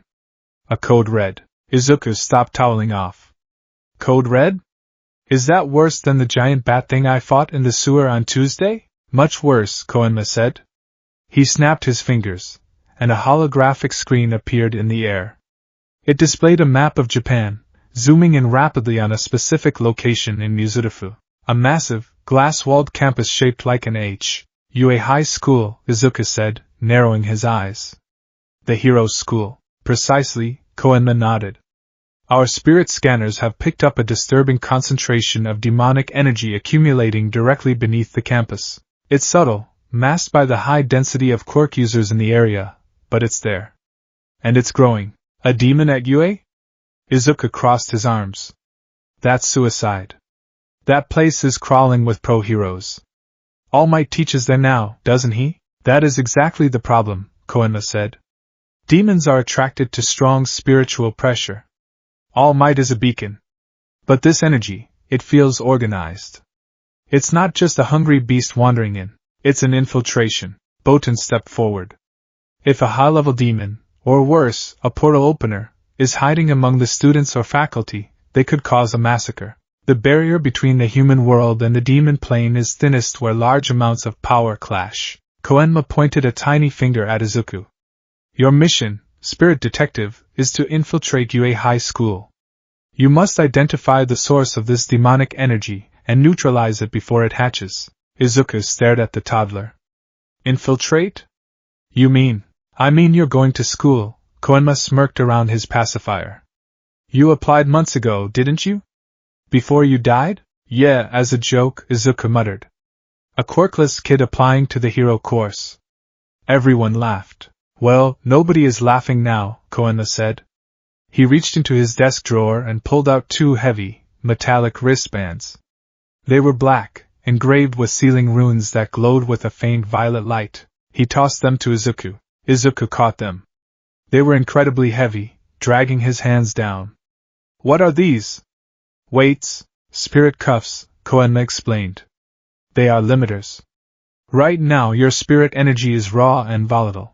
If you walk into UA flaring your aura like you did against that cookie, every sensor in the building will go off.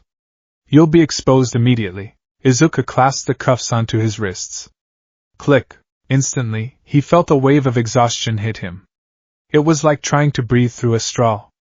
His massive reserves of energy were clamped down, leaving him with just a trickle. Whoa, Izuku swayed. This feels heavy. They suppress 80% of your power, Koenma said. You will wear them at all times. It will force you to refine your martial arts and control your energy efficiency. Only take them off if your life, or the mission, is in absolute jeopardy. Izuku looked at the black bands. He clenched his fists, feeling the resistance. It was like moving underwater. Undercover at a hero's school, Izuku smirked, a dangerous glint in his eyes. Beats algebra. Don't get cocky, Botan warned. You have to pass the entrance exam first. And you can't use your spirit gun unless absolutely necessary. You have to make it look like a physical enhancement quirk. Izuku threw his green school jacket over his shoulder. Piece of cake. I'll punch my way to the top. The gates of judgment. The day of the entrance exam, the sky was a piercing, cloudless blue. The entrance to UA High was a river of nervous teenagers. There were kids with wings, kids with engines in their legs, kids made of rock, and kids who were invisible. The air buzzed with excitement and the static electricity of 1,000 quirks. And then there was Izuku Midoriya. He walked against the flow of anxiety. While others were frantically checking their notes, or hyperventilating, Izuku strolled with his hands in his pockets, chewing on a toothpick. He wore the standard middle school uniform, but in true delinquent fashion, the top button was undone, the collar popped, and he wore no tie. His green hair was a messy halo of defiance. Out of the way, a familiar voice growled behind him. Izuku didn't turn around. He knew that gravelly voice anywhere. Morning, Kaken? You sound chipper. Katsuki Bakugo stomped past him, his shoulders hunched. He paused, glaring back at Izuku.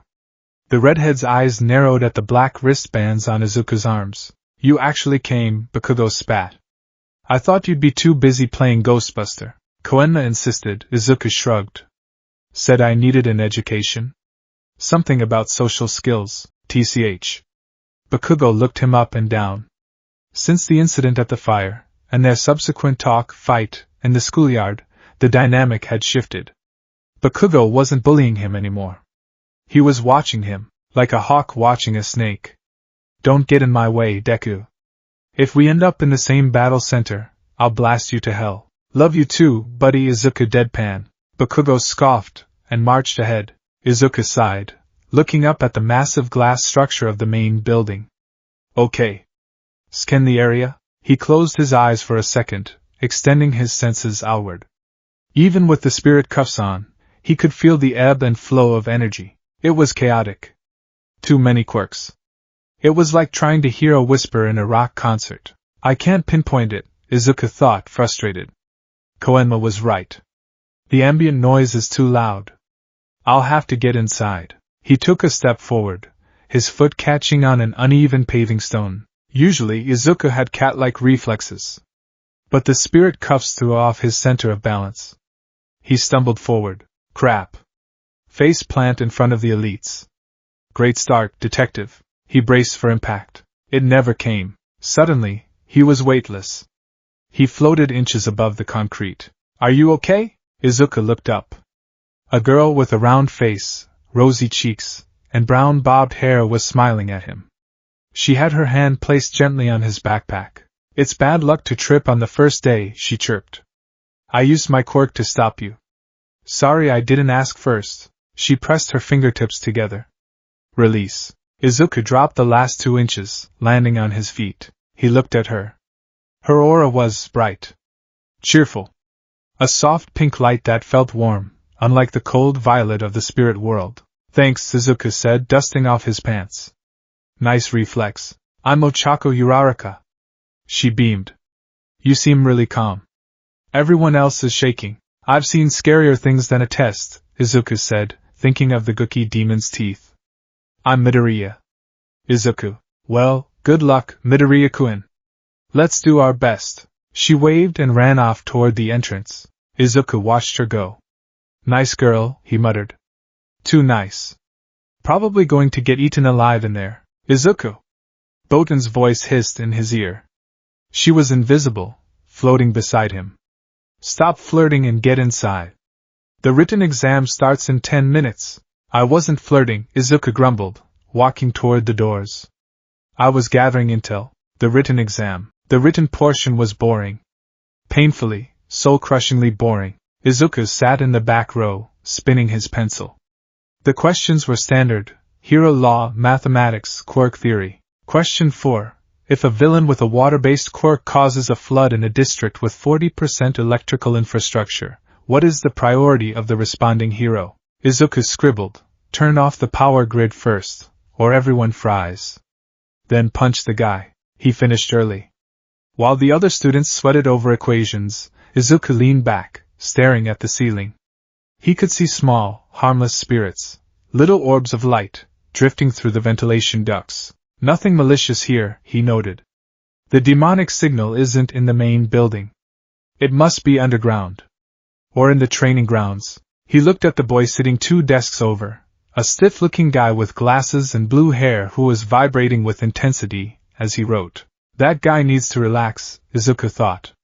He's radiating stress like a heater. The presentation. Everybody say hey. Present Mick's voice boomed through the auditorium, amplified by his quirk to ear-shattering levels. Silence. Tough crowd.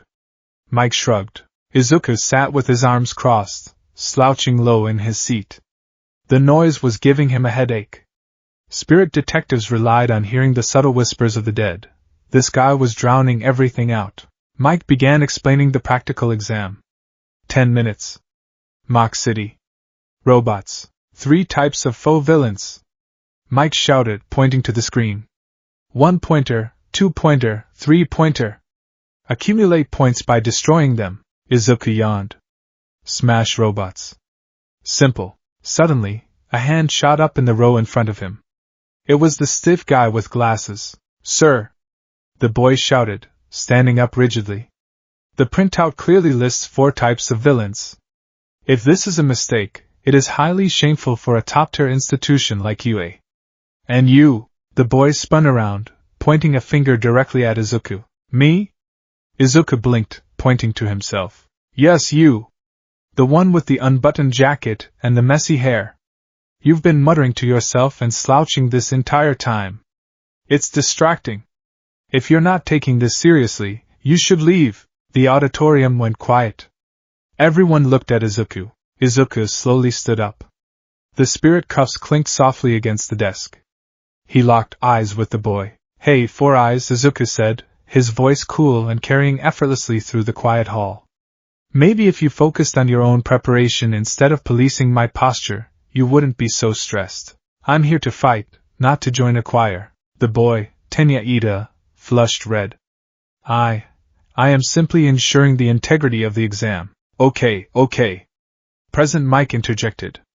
Examinee 7111, nice catch. The 4th robot is a 0-pointer. It's an obstacle. A gimmick. There's no point in beating it, so just run away. Run away, Izuku thought. That's not really my style anymore. Battle Center B. The gates to the mock city were massive. Behind them lay a sprawling urban landscape, complete with skyscrapers, streets, and traffic lights. Izuku stood in the crowd of examinees. He recognized the girl, Uraraka, standing nearby, looking nervous.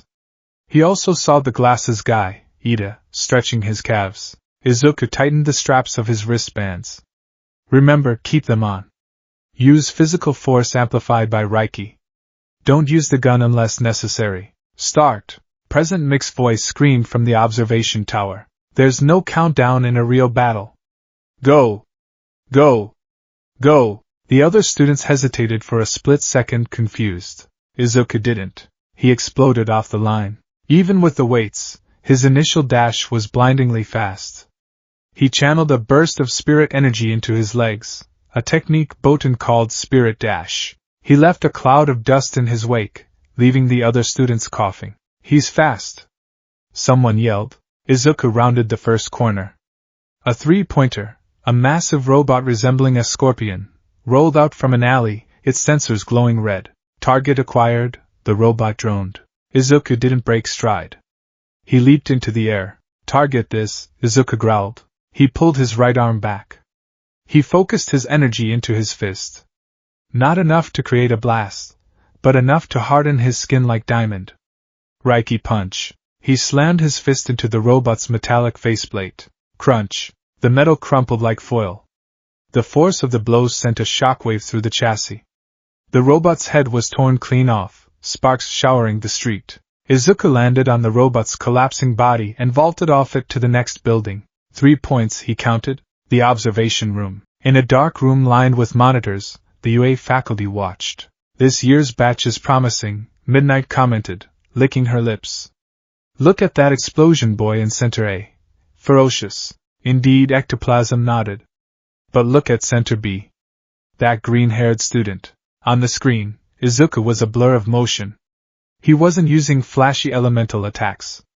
He was brawling. He was tearing the plating off robots with his bare hands, kicking through steel-reinforced legs, and using the debris as projectiles. He fights like a street brawler, Snipe noted, tipping his cowboy hat. No wasted movement. Brutal efficiency. What's his quirk? Eraserhead, Shota Aizawa, narrowed his eyes at the screen. He held Izuku's file. Quirk, none, Aizawa read aloud. The room went silent. None?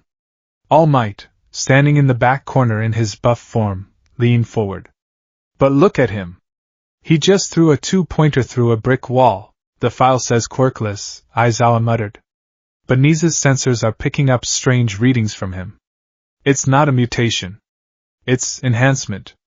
But the energy source is anomalous. Whatever it is, Principal Nizu chirped, sipping tea, he is certainly efficient. He has 45 points already.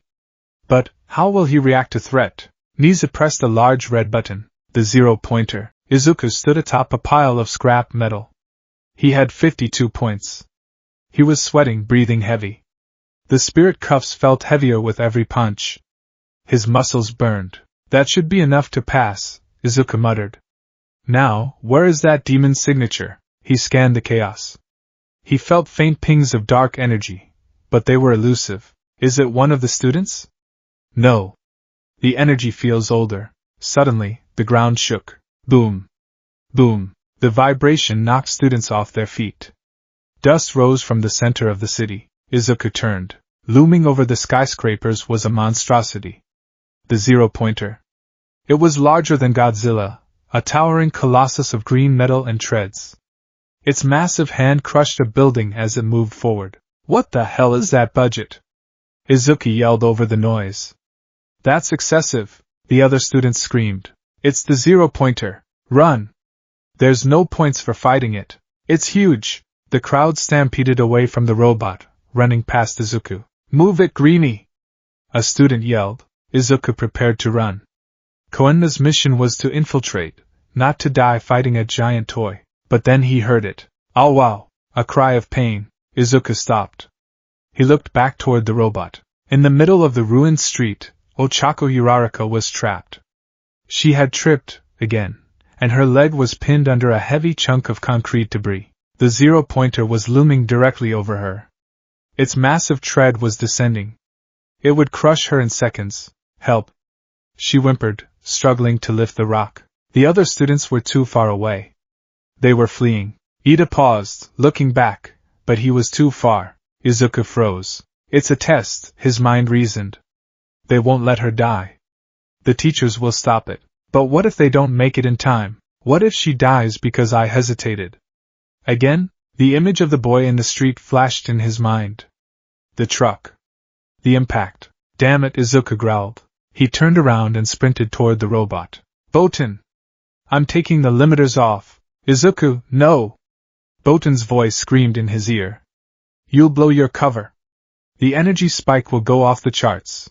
I don't care. Izuku roared. He reached Uraraka. He grabbed the concrete slab. With a grunt, he heaved it off her leg. Get up! He yelled. Midoriya-kun? She gasped. My leg, it's stuck. The shadow of the robot fell over them. The massive metal fist was coming down. Izuku looked up. Okay, you big tin can, Izuku snarled. You want a piece of me? He raised his arms. He grabbed the black wristbands. Click. Click. He threw the spirit cuffs to the ground. They hit the pavement with a heavy thud, cracking the asphalt. Release. The sensation was explosive. A torrent of spirit energy, suppressed for days, flooded his system. His aura flared visible, a roaring, violet-blue flame that enveloped his body. His hair stood on end. The air around him distorted with heat. Uraraka stared at him, eyes wide. What is that? The pressure was immense. The wind picked up, swirling around Izuku as the epicenter. Izuku crouched. He channeled all that power. Not into a finger. That wouldn't be enough for something this size. He brought both hands together, palms facing out, fingers spread. Botan said to be subtle. Izuku grinned maniacally. Oops. The energy coalesced between his palms. It wasn't a beam. It was a cluster of smaller, high-intensity orbs. A spread shot. Spirit. Shotgun. He thrust his hands forward. BLAM. It sounded like a cannon firing. A massive volley of spirit blasts erupted from his hands. Dozens of projectiles of pure blue energy sprayed outward like buckshot. The blasts hit the zero-pointer. Bang! Bang! Crash! The impacts were devastating. The robot's faceplate shattered. Its shoulder joint was blown clean off. The force of the barrage lifted the multi-ton machine, tilting it backward. The robot groaned, metal screeching, and then toppled away from them, crashing into the buildings behind it with an earth-shaking thud. Silence. Smoke rose from Izuku's hands. The violet aura slowly faded, leaving him standing there, panting heavily. He turned to Uraraka. He offered her a hand. You okay, floaty girl? Uraraka just stared at him, her mouth ageti. You destroyed it. Izuku shrugged, picking up his spirit cuffs and clipping them back on. The exhaustion hit him instantly, but he hid it. It was in my way. The faculty room, chaos. The monitors in the observation room were glitching from the electromagnetic interference caused by Izuku's blast. What on earth was that? President Mike yelled, his glasses crooked. All Might was standing, gripping the windowsill until it bent. That power, it wasn't just strength. It was a projectile.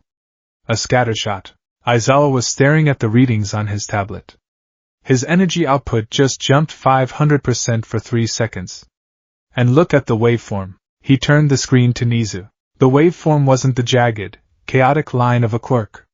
It was a smooth, rhythmic sine wave. It's life energy, Nizu whispered, his whiskers twitching. Pure, concentrated life energy.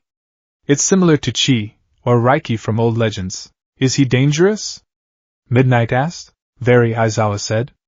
He concealed that power the entire exam. He wore limiters. He saved the girl, All Might said softly. He risked disqualification and revealed his trump card to save a fellow examinee. Dangerous or not, that is the act of a hero. Recovery girl's office. The exam was over. Izuku sat on a bed in the infirmary while Recovery girl bandaged Uraraka's leg. You're a reckless boy, Recovery girl scolded Izuku, handing him a gummy. Your energy levels are depleted. You look like you haven't slept in a week. I'm fine, Izuku mumbled, chewing the gummy. Midoriya-kun, Uraraka said from the next bed. Thank you? You saved my life. Don't mention it, Izuku said, looking away. Just paying it forward. The door opened. A tired-looking man with messy black hair and a scarf walked in. He raised her head. Izuku stiffened. Pro-hero. Keep your guard up. Aizawa looked at Izuku. His dark eyes seemed to peel back the layers of Izuku's soul. Midoriya Izuku, Aizawa said flatly. That's me, Izuku said. You caused significant damage to school property today. It was a big robot, Izuku defended. You also saved an applicant. Aizawa tossed the folder onto the bed. The judges were impressed. But I have questions. Your file says quirkless. That blast was not quirkless. Late bloomer, Izuku lied. Woke up in the morgue with it. Aizawa stared at him for a long, uncomfortable minute. He activated his quirk, erasure. His eyes glowed red. Izuku felt nothing. Usually, when Aizawa used his quirk, the victim felt their power vanish. But Izuku's power was spirit energy, not a quirk factor. It wasn't biological. It couldn't be erased by Aizawa. Aizawa blinked. His hair fell back down.